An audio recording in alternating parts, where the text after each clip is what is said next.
হয়, বৰ্তমান আমি উপস্থিত আছোঁ নাহৰকটী সমষ্টিৰ অন্তৰ্গত টিপাম ফাকিয়াল গাঁৱত। আৰু টিপাম ফাকিয়াল গাঁৱৰ যি স্বাস্থ্যকেন্দ্ৰ, সেই স্বাস্থ্যকেন্দ্ৰৰ দুৰৱস্থা আমি আজি আপোনাক দেখাম। মোৰ সতীৰ্থ আছে, মোৰ সতীৰ্থক অনুৰোধ সামগ্ৰী দিব। প্ৰথমে আমি এই স্বাস্থ্যকেন্দ্ৰৰ ভিতৰৰ পৰিৱেশটো দেখাই ল'ব বিচাৰোঁ, তাৰপিছত আমি তাইৰ সবিশেষ জানিব বিচাৰিম আছে। মোৰ সতীৰ্থ দেখুৱাইছে, আচলতে আপোনালোকে এই স্বাস্থ্যকেন্দ্ৰৰ ভিতৰৰ অৱস্থা দেখিলে অনুভৱ কৰিব, আচলতে স্বাস্থ্যকেন্দ্ৰ নহয়, যেন গৰু গোহালিত পৰিণত হৈছে, এক প্ৰকাৰ ভূত বাংলাত পৰিণত হৈছে এই স্বাস্থ্যকেন্দ্ৰ। আমি জানিব পৰা মতে আচলতে 1986 চনত আচলতে এই স্বাস্থ্যকেন্দ্ৰটো আধাৰশিলা স্থাপন কৰা হৈছিল। তাৰ পৰৱৰ্তী সময়ত 2009 চনত আচলতে ইয়াৰ কাম কাজ আৰম্ভ কৰা হৈছিল। এই অঞ্চলৰ ৰাইজৰ যি দীৰ্ঘদিনীয়া সমস্যা, স্বাস্থ্যক লৈ যি স্বাস্থ্যকেন্দ্ৰৰ যি দীৰ্ঘদিনীয়া সমস্যা, সেই সমস্যা সমাধানৰ ক্ষেত্ৰত 2009 চনৰ পৰা এই স্বাস্থ্যকেন্দ্ৰৰ কাম কাজ আৰম্ভ কৰা হৈছিল। কিন্তু অতি দুখৰ বিষয়, অতি পৰিতাপৰ কথা যে 2009 চনৰ পৰা কাম আৰম্ভ হোৱা এই স্বাস্থ্যকেন্দ্ৰৰ আজি এনেদৰে অৱস্থা। আচলতে মই পুনৰবাৰ কৈছোঁ, ভূত বাংলাত পৰিণত হৈছে, গৰু গোহালিত পৰিণত হৈছে এই স্বাস্থ্যকেন্দ্ৰ। মোৰ সতীৰ্থই দেখাইছে সামগ্ৰিক পৰিৱেশ। আচলতে এই স্বাস্থ্যকেন্দ্ৰৰ যিবোৰ আচবাব সম্পূৰ্ণৰূপে ধ্বংস হৈ গৈছে।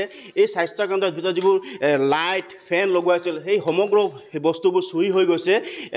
চুৰি কৰাৰ লগে লগে এই স্বাস্থ্যকেন্দ্ৰৰ ভিতৰৰ যি পৰিৱেশ, সেই পৰিৱেশটো নষ্ট হৈ গৈছে, প্ৰায় এক প্ৰকাৰ ধ্বংস হৈ গৈছে দেখিবলৈ পাইছে। আপোনালোকে টিভি স্ক্ৰীণত দেখিব পাইছে। আচলতে ছবিয়ে মিছা কথা নহয়, ছবি দেখিলে আপোনালোকে নিজে অনুভৱ কৰিব। আচলতে এই স্বাস্থ্যকেন্দ্ৰৰ যি দুৰৱস্থা, সেই দুৰৱস্থা আপোনালোকে নিজে অনুমান কৰিব পাৰিব।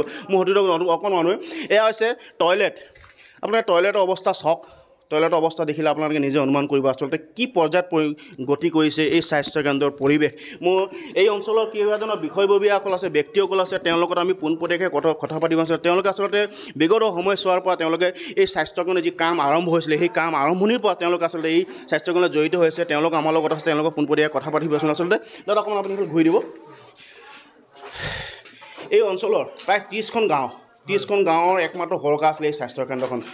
ৰাইজৰ সুবিধাৰ্থে আচলতে এই স্বাস্থ্যকেন্দ্ৰখন আৰম্ভ কৰা হৈছিল। কিন্তু আজি 2021 চন হ'ল, কোনো এটা কাম নহ'ল, স্বাস্থ্যকেন্দ্ৰ জহিক হৈ গৈছে, ভূত বাংলাত পৰিণত হৈছে। কি ক'ব আপুনি গম পায়? আৰু এইবিলাক মানে চৰকাৰ পিছপৰা অঞ্চল বুলি মন কাণ নিদিয়ে, সেইকাৰণেই এনেকুৱা হ'বলৈ পাইছে। কিমান চনৰ পৰা আচলতে ইয়াৰ আধাৰশিলা স্থাপন হৈছিল আৰু কিমান চনৰ পৰা কাম আৰম্ভ হৈছিল? আধাৰশিলা স্থাপন হৈছিলে 1986 চনত। তাৰপিছত 2009 চনৰ পৰা এই ঘৰটো হ'ল। তাৰপিছত 12 চনত এই দুটা ঘৰ হ'ল। তাৰপিছততো আৰু কোনো কাম আগবঢ়া নাই। আচ্ছা, এই ক্ষেত্ৰত আপুনি কাক জগৰীয়া কৰিব? আচলতে বিভাগীয় কৰ্তৃপক্ষ জগৰিব নে চৰকাৰ জগৰিব? কাৰণ চৰকাৰ আহিল, চৰকাৰ পৰিৱৰ্তন হ'ল, বিধায়ক পৰিৱৰ্তন হ'ল, কিন্তু এই অঞ্চলৰ ৰাইজৰ সমস্যা কিন্তু আজিলৈকে সমাধান নহ'ল। কি ক'ব স্থানীয় বিধায়ক মহোদয়, এতিয়া এজন যুৱ প্ৰজন্মৰ এজন বিধায়ক আজি তংগ গগৈ নাহৰকটীয়াৰ পৰা এইবাৰ প্ৰতিনিধিত্ব জয়লাভ কৰিছে, তেওঁক কি ক'ব আপুনি? ইয়াৰ কাৰণে মই ওচৰৰ মানুহখিনিকে জগৰীয়া বুলি ভাবোঁ। আচ্ছা, কেলৈ এইবিলাক ভাঙিব নালাগিছিলে, এইবিলাক ভাঙি পেলাইছে। কিন্তু আজি ইমান বছৰ পাছত ৰাইজৰ কাৰণে মুকলি কৰি দিয়া নহ'ল, বনোৱা নহ'ল, সম্পূৰ্ণ নহ'ল কাম। এইটো কাৰণে কাক কি ক'ব? এইটো কাৰণেতো চৰকাৰহে জগৰীয়া, যিটো আমি কৰিব নোৱাৰোঁ।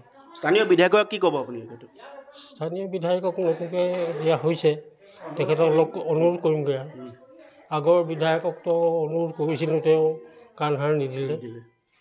হয়, আচলতে এই অঞ্চলৰ এজন ব্যক্তি, আচলতে স্থানীয় বিধায়ক তেওঁলোকে অনুৰোধ জনাইছে। আচলতে এই অঞ্চলৰ ৰাইজৰ যিটো দীৰ্ঘদিনীয়া সমস্যা, এই সমস্যা দূৰীকৰণৰ ক্ষেত্ৰত যাতে স্থানীয় বিধায়কে কিবা ব্যৱস্থা কৰে। আপোনাৰ ওচৰলৈ আহিছোঁ, আপুনি কি ক'ব, যিহেতু আপুনি এই অঞ্চলৰ এজন সচেতন ব্যক্তি?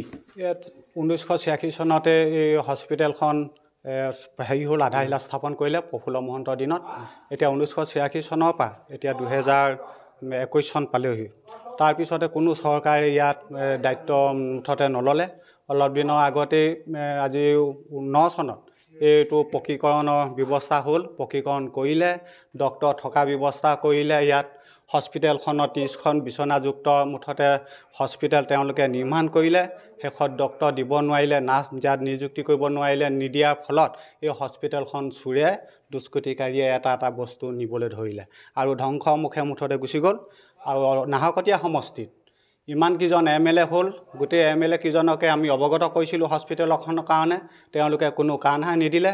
এতিয়া নৱনিৰ্বাচিত এজন যুৱক তৰংগ গগৈক আমি অনুৰোধ কৰিম আমাৰ টিপাম ফাকিয়াল মৌজা আৰু গোটেই 30খন গাঁৱৰ ৰাইজে যাতে অতি সোনকালে তেওঁ ইয়াত এই হস্পিটেলখন আকৌ পুনৰ নিৰ্মাণ কৰি ডক্টৰ দিয়া ব্যৱস্থাটো কৰিব বুলি আমি অনুৰোধ কৰিম। ধন্যবাদ থাকিল। আপোনাৰ ওচৰত আহিছোঁ। আমি জনামতে যিটো এই অঞ্চলৰ কাৰণে এটা মেডিকেল এই স্বাস্থ্যকেন্দ্ৰ আৰু ভাদৈ পাচলিৰ কাৰণে এটা একেলগে দুখন মেডিকেল হেৰি কৰা হৈছিলে, সেই মেডিকেলটো ৰাইজৰ কাৰণে মুকলি কৰি দিয়া হ'ল ছুটি আছিলে, কিন্তু আজি 2021 চনলৈকে কিন্তু এই মেডিকেল আজিলৈকে মুকলি নহ'ল। কি ক'ব? এইটো মই চৰকাৰৰ হেমাহি বুলি মই ভাবোঁ যে চৰকাৰৰ হেমাহি বহুতবাৰ আমি অনুনয় কৰিছোঁ, আপোনালোকৰ মিডিয়া দুবাৰ তিনিবাৰ আহি গ'ল, তেওঁলোকেও একো আমি কৰিলোঁ, কিন্তু হ'ব লাগে অতি সোনকালে হ'ব লাগে। 30খন গাঁও এইখন মানে হস্পিটেল, আমি দুখীয়া মানুহ ক'লৈ যাব? আমি ধনী মানুহবিলাকে নাৰ্ছিং যাব, ডিব্ৰুগড় যাব, নাৰ্ছিংবিলাকত যাব। দুখীয়া মানুহবিলাক কি কৰিব? ওচৰতে পাইছোঁ, আমি খুব ভাল আনন্দিত হৈছোঁ।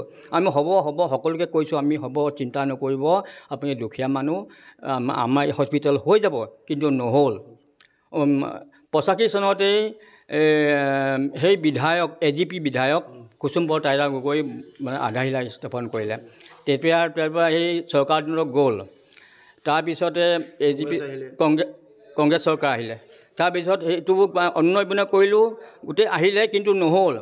BJP চৰকাৰ আহিলে, এটা দুবছৰ দুটা টাৰ্ম তেওঁলোকে খাব, কিন্তু এতিয়া আমি আশা কৰিছোঁ যিটো আমাৰ বিধায়ক, আমাৰ নাহৰকটীয়া সমষ্টিৰ বিধায়ক তৰংগ গগৈ, তেখেত মানে কৰ্মবিলাক খুব কৰিব পাৰে, ডেকা ল'ৰা। ইহঁতৰ দিনত তেখেতক মই অনুৰোধ কৰিছোঁ যাতে এই হস্পিটেলটো অনুন্নত জেগাত এইটো স্থাপিত হৈছে, অতি সোনকালে উন্নত কৰি দিবৰ কাৰণে তেখেতক মই দাবী কৰিছোঁ। হয়, আচলতে এই মেডিকেলখন আচলতে পুনৰ নিৰ্মাণ কৰি ৰাইজৰ কাৰণে মুকলি কৰি দিব লাগে, স্থানীয় ৰাইজৰ অনুৰোধ কৰিছে। আপুনি কি ক'ব এই ক্ষেত্ৰত, যিহেতু আপুনি স্থানীয় এজন ব্যক্তি? স্থানীয় মই জাতীয় পৰিষদৰ সভাপতি পঞ্চায়তৰ। মই ক'ম যে আমাৰ টিপাম পঞ্চায়তৰ উন্নয়নৰ নামত একোৱেই হোৱা নাই। আজি আপুনি ৰাস্তা পদূলি চাওক, শিক্ষা অনুষ্ঠান, এখন জেগাৰ উন্নয়নৰ প্ৰথম হ'ল শিক্ষা, স্বাস্থ্য আৰু যাতায়াত। আমাৰ 3টা বস্তুৱে আমাৰ খুব দুখ লগা, পয়া লগা অৱস্থা। আজি এই মেডিকেলখন আমি সৰু অৱস্থাতে 85 চনত প্ৰথম গণপৰিষদে স্থাপিত কৰিলে, তাৰপৰা এয়া বিল্ডিং হ'লে বিল্ডিঙে ভূত বঙলাৰ অৱস্থা। এতিয়া চৰকাৰ গৈছে, পৰিৱৰ্তন হৈছে, কিন্তু আমাৰ উন্নয়নৰ নামত একো হোৱা নাই। আজি তাৰিখত আমাৰ টিপামৰ উন্নয়নৰ নামত অটো হোৱা নাই।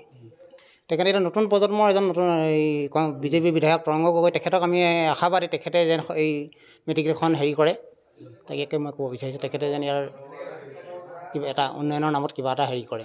হয়, আচলতে অতি গুৰুত্বপূৰ্ণ কথা কৈছে। আচলতে এখন অঞ্চলৰ উন্নতিৰ 3টা কাৰণ হ'ব লাগে। এটা হ'লে শিক্ষা, এটা হ'ল যাতায়াত, এটা হ'ল স্বাস্থ্য। আৰু এই অঞ্চল আচলতে তেওঁ আমাৰ স্থানীয় ব্যক্তিসকলে কোৱা মতে আচলতে এই অঞ্চলৰ কাৰণে এই 3টা বস্তুৱেই আচলতে আজিলৈকে সম্পূৰ্ণ হৈ নুঠিল, যাৰ কাৰণে আচলতে এই অঞ্চলটো আজিও পিছ পৰি আছে। এই ক্ষেত্ৰত স্থানীয় বিধায়কগৰাকীয়ে আচলতে এই স্থানৰ পৰা মই অনুৰোধ জনাওঁ, আচলতে স্থানীয় ৰাইজৰ অনুৰোধ জনাইছে আচলতে অতি সোনকালে এই স্বাস্থ্য যি মানে চিকিৎসালয়খন আছে, আচলতে চিকিৎসালয়খন আকৌ পুনৰ নিৰ্মাণ কৰি আছে, যাতে উন্নত মানদণ্ডৰ প্ৰযুক্তিবিদ্যাৰে আচলতে নিৰ্মাণ কৰি যাতে স্থানীয় ৰাইজৰ কাৰণে মুকলি কৰি দিয়ে, সেই সময়লৈকে বাট চাব লাগিব। আৰু এই ক্ষেত্ৰত আচলতে স্থানীয় ৰাইজে তেওঁলোকক সহযোগ কৰিব লাগিব। আৰু মই পুনৰবাৰ কৈছোঁ, আচলতে টিপাম গাঁৱৰ যি স্বাস্থ্যকেন্দ্ৰ, সেই স্বাস্থ্যকেন্দ্ৰৰ আচলতে দুৰৱস্থা দেখিলে আচলতে অতি দুখ লগা পৰিস্থিতি এতিয়া উপনীত হৈছে। আচলতে গতিকে সময় থাকোঁতে আচলতে এই চিকিৎসাখন উন্নত মানদণ্ডৰ প্ৰযুক্তিবিদ্যা নিৰ্মাণ কৰি আচলতে স্থানীয় ৰাইজৰ কাৰণে মুকলি কৰিব লাগে। এই ক্ষেত্ৰত স্থানীয় ৰাইজে ইতিমধ্যে স্থানীয় বিধায়কগৰাকীয়ে আচলতে অনুৰোধ জনাইছে।